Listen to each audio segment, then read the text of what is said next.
And I'm like, look, I wanted to be a lawyer. I understood that world, and I knew that I'd probably end up at a majority law school, and I'd spend my career in a majority, environment. So I wanted to spend my college years being judged and succeeding or failing on my own merits, without having to worry about racial issues. I was being recruited by some of the Ivy Leagues, and much to the chagrin of all my counselors, I was not interested. So I got a full tuition scholarship from Virginia Union.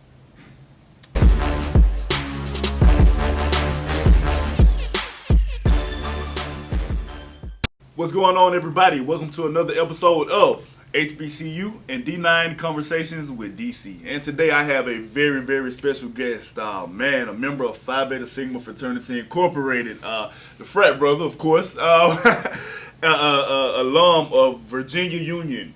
Yes, correct? Sir. All right, Virginia Union. Mighty Lambda. There we go. Now I gotta make sure I have all of this right. Okay, studied merger and acquisition at Fordham University School of Law. Yes, sir. Okay, and the founder and CEO of Food and Lifestyle Network. Here we are. Wow. Thank you for having me. I'm glad to be here, man. I'm glad to hear and support and talk a little bit about what we've got here. Our Absolutely. connections. Absolutely. Virginia Union University. Yes, sir. Now, if I recall correctly, you are from New York originally. Originally from New York, yes. Now, how did you end up at Virginia Union University? And out of all of the universities and colleges that you could have attended, why an HBCU? I'll tell you some stories I haven't really revealed publicly. Okay, we like exclusive. I'll give a little beginnings here.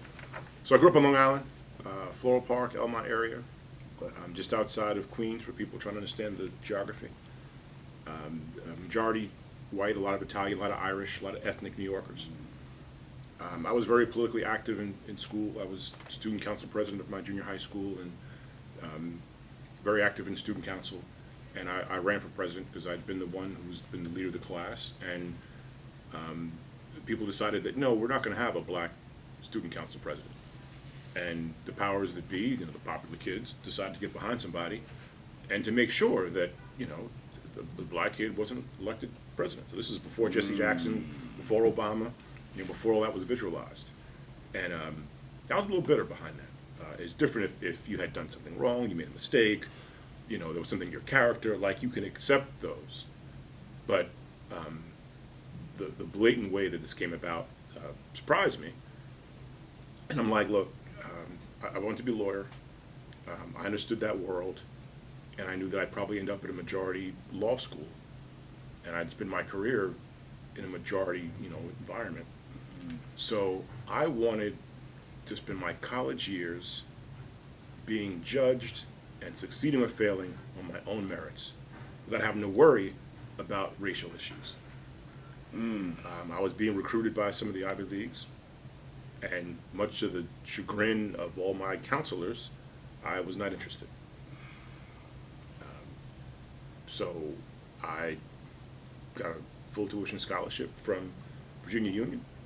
Absolutely. So, was it a major jump coming from New York to Virginia Union to Virginia? Period. Is it a major difference there? Virginia's interesting because Virginia's sort of halfway between like New York and the South. So it's southern, but it's a little in between. A lot of DC, Baltimore influence. Okay. So a lot of go-go music. Yeah, a lot of go-go. A lot of Baltimore house music and the Baltimore accents, and I can't do it. But if you know anybody from Baltimore, they talk a very specific way. Yeah, absolutely. So a lot of that. So it was interesting because my era was the beginning of the growth of hip hop. So I would come home to New York and I would get records and bring them down to school, so our student union parties would be jumping. Okay. Because this is before the internet, so you couldn't MP3 and get music. You had to actually get records. So I would come home on break and go buy a mountain of records. And this is the hip hop, house, and dance hall era of music. And so that's what I would get. And so we'd have our parties at the Hindo, and it'd be live. Now that's an interesting fact. That's interesting. A lawyer. Yes, sir. You oftentimes have people, as a kid, young adults, they know exactly what they want to do. And you briefly, you just said kind of what, I guess, influenced it. But did you know always that you wanted to be a lawyer? And did you know how much it took, how much went into it to become a lawyer? Because, you know what, I had one point in my life where I wanted to be a lawyer. Now, the reason being is because I saw how much they make. I had a very, very close family member that I had to pay some money to a lawyer, each month. And I said, wait a minute, wait. I said, wait a minute. So I wasn't paying it out of my pocket. I was just taking it to the lawyer for them. Let me get this. Let me get that straight. And I said, wait a minute. I'm paying this much I think it was every week or every 2 weeks. I said, I can make this much being a lawyer. But later on down in life, I realized how much goes into it. I realized, that there's a lot of school that comes with it. It's a lot. So did you always know? And did you always know what went into it? Yeah, I wanted to be a lawyer early. Okay. So as a kid, I knew I wanted to be a lawyer.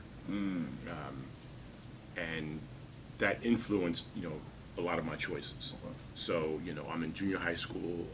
I'm walking around in dress pants, shoes, a briefcase. That was Wait a minute. Hold up.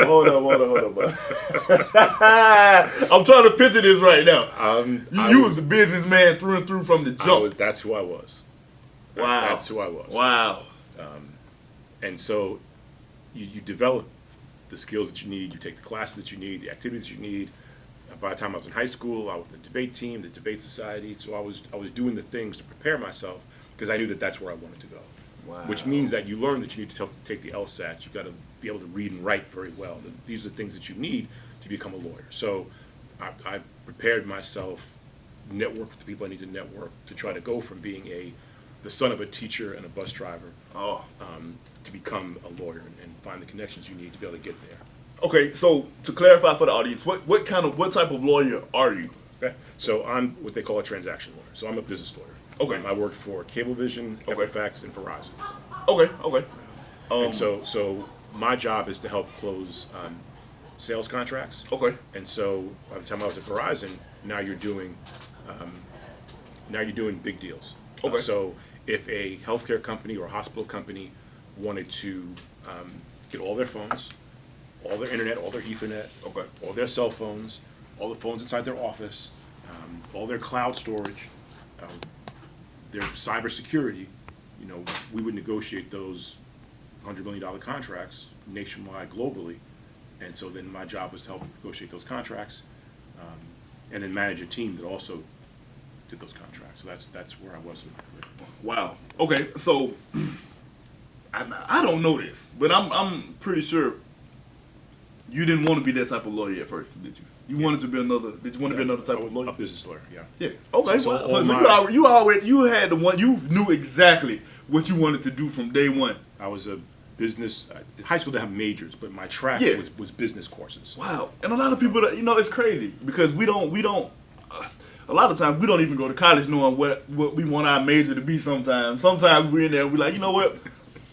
I've been in here for 4 years already and ready to graduate, but I'm gonna change my major because I don't think this is what I want to do. Right. But the fact that you already knew and that you went right into it and that you were just on that same track the whole time, I think that's very commendable. Because that's very commendable.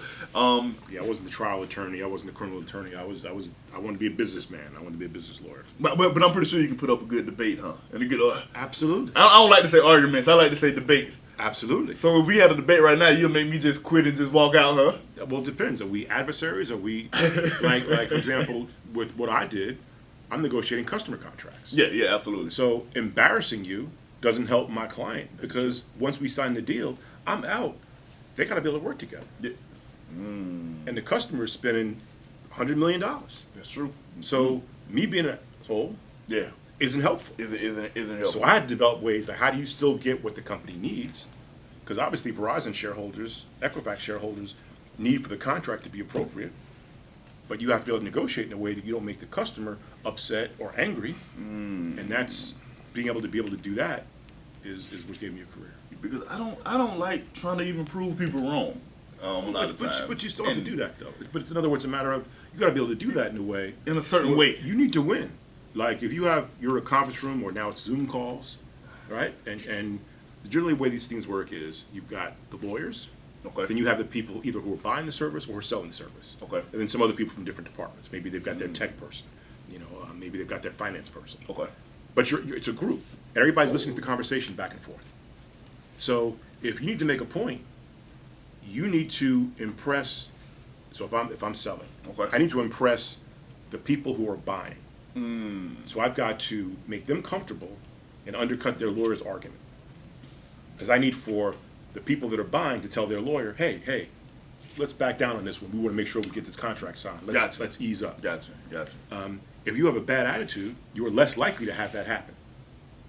If you make logical argument points, like, look, we can give you this kind of SLA, we can give you deliverables by this kind of days, but this isn't going to, here's the industry standard, here's what you're paying, and for what you're paying, we can give you a little better than the industry standard, but what you're asking for here isn't really.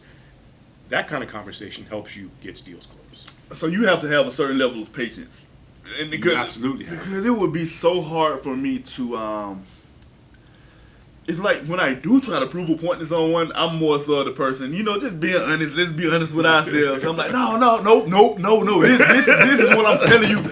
Is a lot of people. It's hard to keep that grounded medium and prove a point. But some people are master at it, and that's what makes them the best. So I think that's a great thing that you're able to do it, and it's something for everybody. And evidently, that's definitely your something. Well, because it's another thing. Because in that conversation, the person who's buying, the person who's spending $100 million, that's their attitude.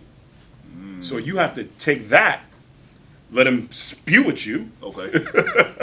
And then you have to figure out how to not return that energy. You can't give back the same energy. And that's. Once again, that ain't easy. Once again, it's something for everybody. Sometimes you got to call a timeout and go take a walk. Who do you think he's talking to? I would take a long. All right, so to switch gears here for a minute, Phi Beta Sigma Fraternity Incorporated. And I ask everyone this question: did you choose Phi Beta Sigma Fraternity, or did Phi Beta Sigma Fraternity Incorporated choose you? Absolutely mutual. Mutual. Yeah. Okay. How so? So here I'm ambitious. I get to campus. Day one, I want to be SGA president before this is over. Okay. But I'm networking different people, and at the time I was there, the Sigmas just had a good group of dudes. Okay. They just really were, and so I was freshman class president. I'm getting ready to mount my campaign for correspondent secretary on SGA. Okay. And people are just helpful. Then I'm in SGA, and as we're doing things, they were just really good guys. They just always come through, and I'm watching their brotherly reactions. How it might be 1 o'clock in the morning, something's happened to one of the brothers, they need some help, and there's knocks on the door. Next thing you know, we're all in the frat room. They're all in the frat room. They're all going, and you're just watching that, and like, huh. And I was close to some other brothers too, and so there were a couple of fraternities I looked at, and but the Sigmas had always looked out for me. Yeah, and inside the organization, when you see the incoming class, you sort of identify people you think are going to fit. Absolutely. And as the freshman, you don't know this. You don't know you're being watched. You don't know that the reason why You have no these idea. brothers are helping you is because they expect you to try to come on and they're recruiting you in a way, but you don't know that at the time. But then when we were having conversations, when I was debating which fraternity to join, they ran it down. Remember when? And brother so-and-so did this, brother so-and-so did that. And did these guys do this for you? And you're sort of like, huh. Y'all been treating me like a brother the whole time. That's so. And I'll laugh because if they see this, they'll see this. So when I decided I wanted to run for president, they were like, well, look, if you join the frat, we're going to support you. If you join another fraternity, we got John Johnson, who is wavy hair, good looking, 4.0, quarterback, accounting major. They were like, so, if you run another fraternity, we're going to run John Johnson. And I ran a year early. I ran in my sophomore year to serve as a junior. So I'm already overstepping what I'm supposed to do. And I'm looking at the world, I'm like, if they run John Johnson, I'm done. They gave you an option. That's crazy. Wow, pick a side. Basically, pick a side. And John Johnson are cool. He's a very successful brother doing his thing like you would expect. Okay, hey, shout out. I don't know him, but shout out to John Johnson as well. So it was a little bit of love, Yeah, a little bit of a little carrot, a little stick, but they were just really good brothers, and have always been thrilled with my choice. I'm close to my brothers to this day. that's a good thing. So prior to coming to college, were you already knowledgeable about the Greek life? Not at all. Not at all. So it was Didn't know something anything big. about it till the first time I saw Brother stepping, and the girls going crazy. My freshman Wow. year, I'm like, whoa, what is this? That was your first introduction to Greek life. Absolutely, Wow. nothing about it. Now hold on. Do you step? Did you step? My line name was Step Aside. Say less. Step aside. All right, that says it all. We had fun because at the time, the New York Sigmas used to do a big step show New Year's every year, Okay. and they owned the city. And Southern Sigmas had a very stiff, precision way of stepping. Okay. Yeah, absolutely. New York Sigmas had movement in it. Okay. Still precision on the beats, Yeah. but there was motion. So I actually, on Christmas break, came home, learned the New York Sigma step show, brought it to Virginia, and then we just went on tour. Wow. We would just get in the car and go to other people's schools. Like, hey, can we step in your step show? It'd be a Kappa step show or a Mega step show. Can we step in your step show? And we turn out. That's interesting. Now look, we gonna need to see this guy step. Now, he ain't gonna do it, but step aside. Okay, that's dope though. That's dope. Step aside is an I like that. Yeah, I like that. Dex with the bass beats. Oh man. My step ADP, George Perkins. Okay. So let's get into it a little bit further. Food and Lifestyle TV. Yes, sir. So you're a lawyer. You've been in corporate America. How did first of all, this goes back to what I said previously. I said everyone likes food before we even got into the interview. Yes, sir. Before I went into the HBCU talk, the Greek talk, anything. I said everybody likes food. So let's start there. But let's hop back to that. Food and Lifestyle TV, the founder and CEO. Coming from corporate America, how did this even happen?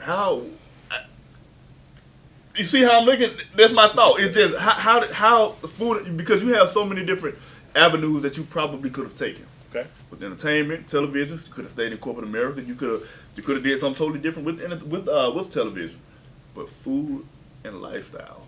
Okay. So to take this HBCU, let's take this to the journey. Okay. Let's start with the tech, Okay. because the food comes later. Okay. The tech is from Cablevision to Equifax to Verizon. I've always been a tech lawyer, so I'm watching the space. I'm watching how phones and cable and entertainment were merging. Okay. Obviously, now we watch everything on our phones. But at the Absolutely. time, I'm watching this happen. Okay. I'm watching Ted Turner and Bob Johnson become billionaires off of communication.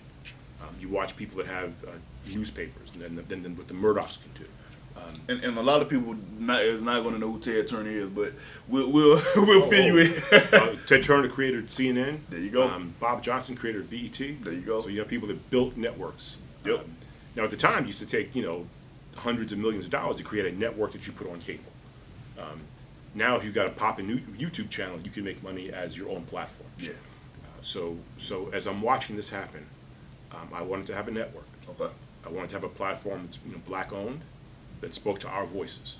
So as you watch the tech change and the quality of cameras that you can buy, the way that you can broadcast and distribute the content, it still costs me, Okay. I can imagine. multiple six figures to build a whole network. I can imagine. But that's not the same thing as having to invest 100 million, 200 million. So Yeah. it became affordable for me to be able to finance. I used to have a company called Now That's a Good Look, a production company, Now that's a good look. Mm-hmm. Okay. and we covered fashion shows in the fashion industry. And then you start to think that, okay, well, in Atlanta, the fashion industry is not here. We are retail, we buy, but there's no designer houses that are big designer houses that are based here.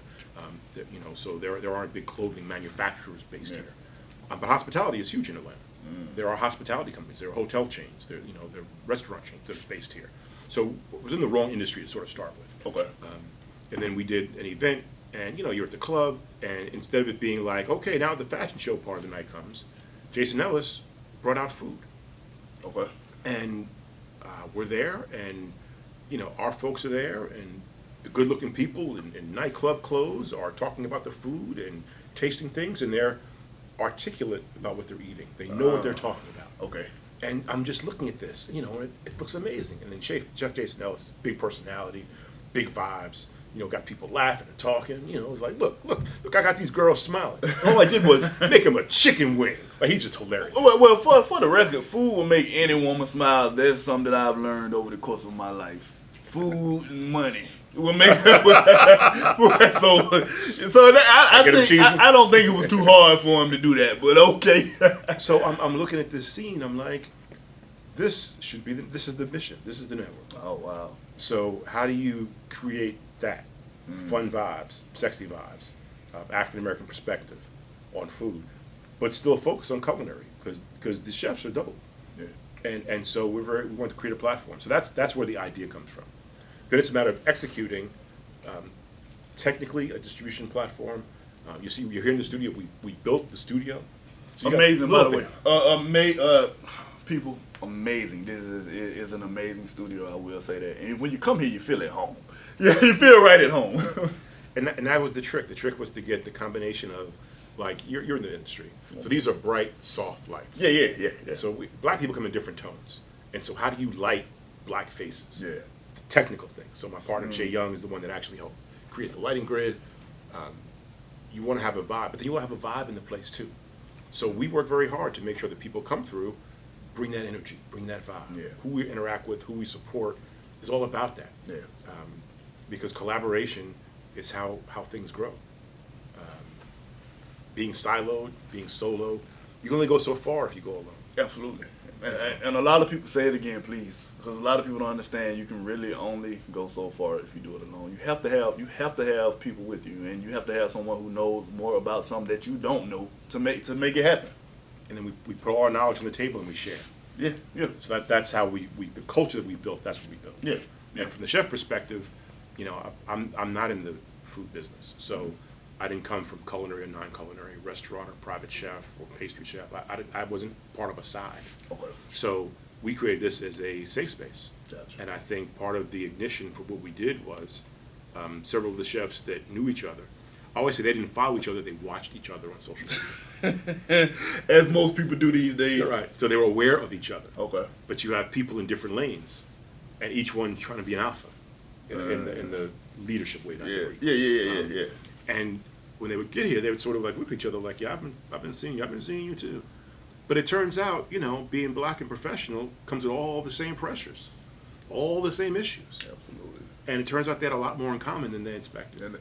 Wow. And they're all cool brothers. Yeah. And sisters. So once they got into an environment where they could take down the shield and make it a safe space and talk to each other, it turns out they could really help each other. And to the point where whether they're doing events or opening restaurants or they got big gigs, they rely on each other to help them. Okay. Like say you got a job coming up, but the job is so big that you can't do it all yourself. Yeah. But you need someone who you can trust to do it. You go into somebody's mansion on a private job, who can you trust?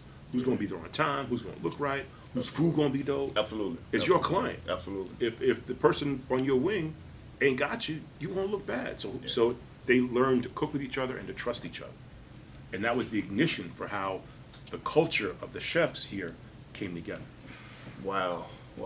That's I think a lot of people don't understand the power of unity now, and coming together. And like you said, a lot of times you can watch people on social media and you never know who's watching you. Hey, that goes back to what you said about Greek life. You've been watched the whole time, but you just have no idea.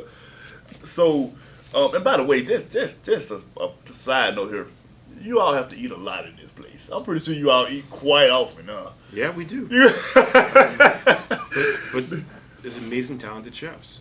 One of the beautiful things is that here they get to be black and excellent. Wow. So they get to, we have chefs here who literally went to France and spent time in vineyards. Wow. And cooked and learned under chefs in a French vineyard. And then come back. And they've got all those skills. Wow. So they know what they're doing. And a lot of the chefs continue to try to, shout out Rob Butts, they continue to learn and grow. Okay. And so the food is amazing because that's what they do. You know, these aren't just, we're doing more, we're trying to lift everybody up, but these aren't just fast order cooks. Yeah. Yeah. You know, and like every industry, when people see somebody young and black, it's hard for them to ascribe to them all the skills and the years of knowledge and the hours of training and the hours and hours back in the kitchen. Yes, chef. No, chef. Do that over, chef.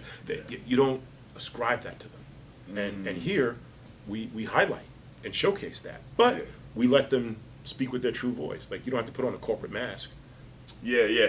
In order to do it. So we showcase people, and you see some of the footage, you know, with the close-up, slow-mo, you know, high frame rate, quality cameras, the good lighting. Yeah. So you can see the quality of what they do. You can see the work they put in. Absolutely. But they get to be who they are. Big personality. And that's the main thing. A lot of times we don't get to be who we are when it comes to certain sectors of you know, it's a form of entertainment. Yes. They are doing their real craft as well in their careers, but we don't get to be us. A lot of people, they do try to transform us and change us into something that that the network or whoever feels that individual should be. But to have a space where you can be yourself, I think that's one of the things. And I feel like if we have more and more spaces to develop, such as this, I think other people and other networks will finally say, yeah, I get it. It's funny I get it because now. Okay, just let these people be them, and it's gonna sell itself. you're from the industry, so you understand that. 'Cause we tell that to people. Yeah. You know, you walk in, and they have an idea of who they want you to be, Yeah, the absolutely. part they want you to play. Yeah, absolutely. And look, people want opportunities, and with no shade on them. Yeah. But man, what if you could just be yourself? Yeah, What if you could be popular and famous and successful doing you? which makes it so much more diverse than such. You know, it's not so robotic. It's it'll make it more diverse, and I think diversity is what we all need. And see, Yeah, to so- roll it back to HBCUs, you know, the mainstream world sees black people in, 15, 20 lanes. It's probably 15 to 20 personality types Okay. that you would see. You know, you get the sassy friend, the Yeah. black nerd, the outspoken football player with bad English, but he, got all the Yeah. girls because he got, like, there's certain stereotypes that mainstream has. Absolutely. If you go to HBCU, if the HBCU has 5,000 students, there's 4,500 personalities at least. Because Yeah. almost every person there is their own unique combination of unique. who they are, what they do. And when you see them on campus, oh, there's so-and-so. Yeah. And you know who they are because everybody knows, that's that person. I never thought that I would be around so many different personalities, black personalities, until I went to college. And that's the magic of an HBCU. It was amazing though. It was like I loved it. It was so much individuality there, Individuality. man. And it was That's the word. I loved it. I loved every minute of it.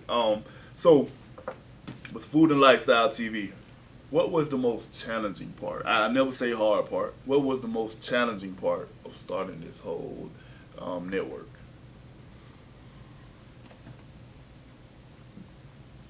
There were lots of challenges, but it was always a labor of love. So we were very methodical. Okay. Find a place for a studio. Gotcha. Build a studio. Recruit chefs. Literally help give chefs media training so they can become good on camera. Okay. Finding crews to help do the work. So I think the challenge is just trying to do all of those things and blazing a new trail. We used to watch a lot of the other food networks, and there are a number of digital networks. So obviously, you know the main ones on your cable channel, but you've got your Tastemades, your Gustos, your Bon Appetits, and we'd watch these, and we decided, you know what? We don't really want to watch these because we don't want to duplicate what those are. We want to make it original and unique. Yeah.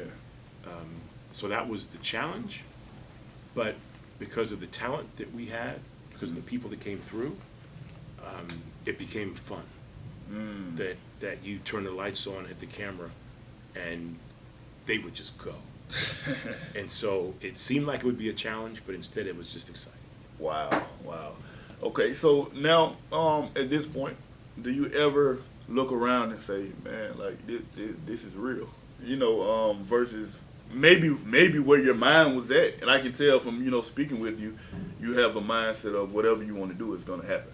But sometimes we all have, in our mind, it's like, man, I see the vision, but how can I make it come to fruition? Well, yeah. But I'll give you a good recent example. Okay. So in building, we just released our subscription service. So Okay. Food and Lifestyle is a streaming network, much like a little baby version of like a Netflix or Hulu. Yeah. So you subscribe, you pay your monthly fee, and now you can go to Android, Apple, LG TV, Fire Stick, Roku, and you get the content.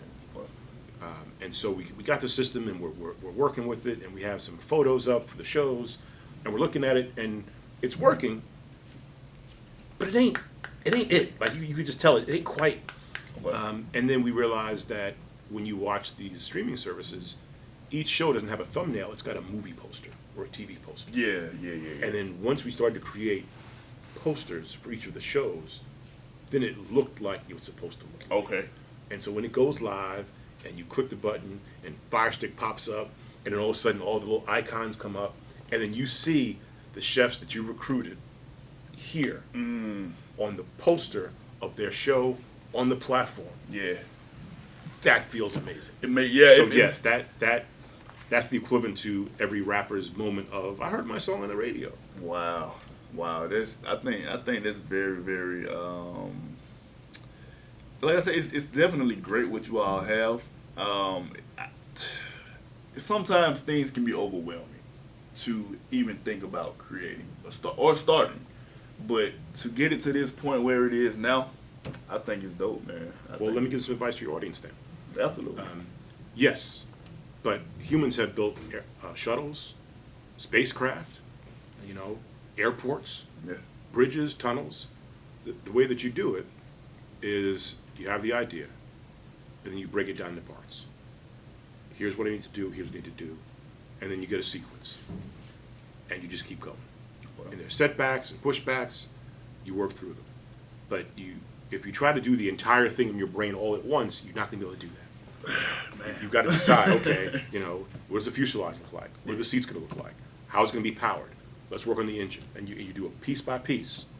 If it's just you, if you've got a small team, and by doing that, you're able to knock out individual pieces.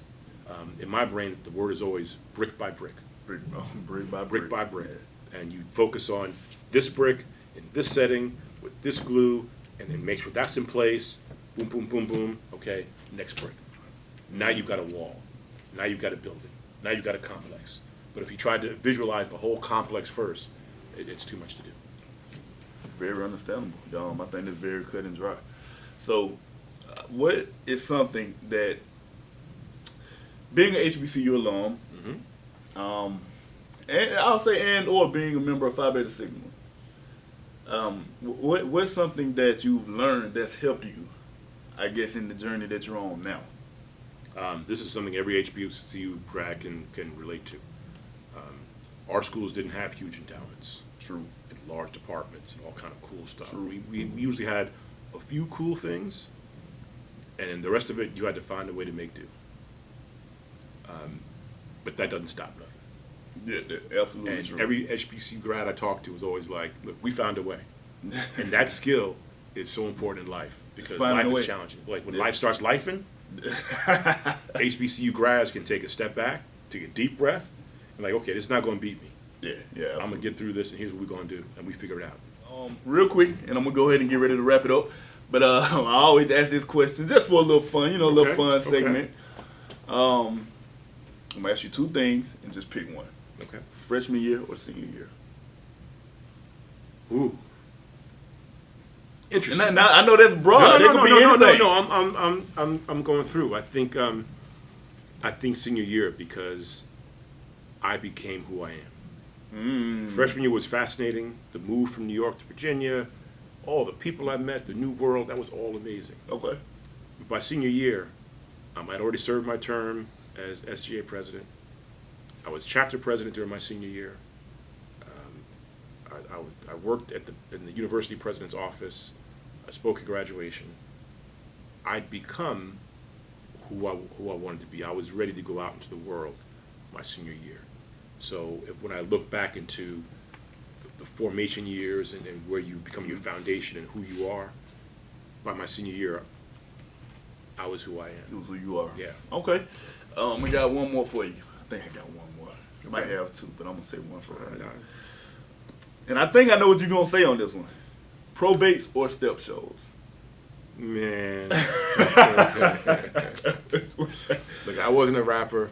I wasn't a singer. I wasn't a performer. But them couple of years I was traveling around as part of the step team. Yeah. That was Yeah, it. that was it. That was it. I knew what your answer was gonna be. I already knew what your answer was gonna be. I knew it. But That's the closest to Panamania I've ever seen. That was really those is fun times. wow. I do have one more. Orientation or homecoming? No disrespect, that's not even a question. Okay, all right. I mean, Now I say that because people have different answers. I went to homecoming this year. I'm a number of years away, and Hey.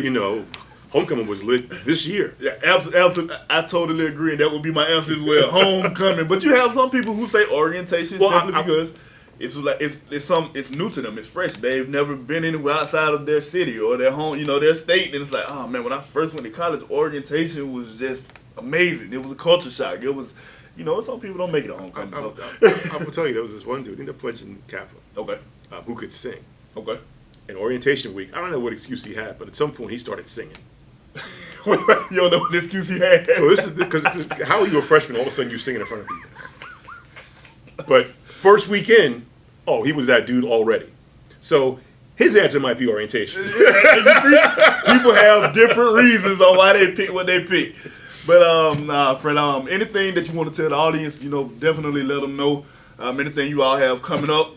Once again, tell them again where they can subscribe to the channel. Okay. And yeah, the floor is yours. So first of all, I just want to emphasize, this world has so many opportunities for you. So if there's something that you want to do your research, put in the work, find an internship, network with people.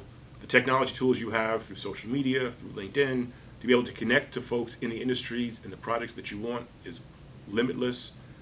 If you're in school, find ways to do projects with people who can have connections. Everything that you learn in school is terrific, but the magic of school is that you're in a place where people are trying to find students and help you learn and grow and get involved in things. So take advantage of that. Those people and those networks will serve you the entire rest of your life. As far as food and lifestyle, foodandlifestyle.com. You can go there and get your subscription. And then, like I said before, go to Fire Stick, Roku, your phones, mobile, Android, and iOS, and get that. And follow us on social, at Food Lifestyle TV, all platforms, TikTok, Instagram, Twitter. That's where we are. Well, you heard him. Follow, subscribe, definitely subscribe, all right? Especially if you're a food lover, if you're a chef, subscribe. You'll see a lot of treats. It's food and lifestyle, all right? But I definitely appreciate you for taking the time out to come on the show. And, hey, you have an open seat anytime.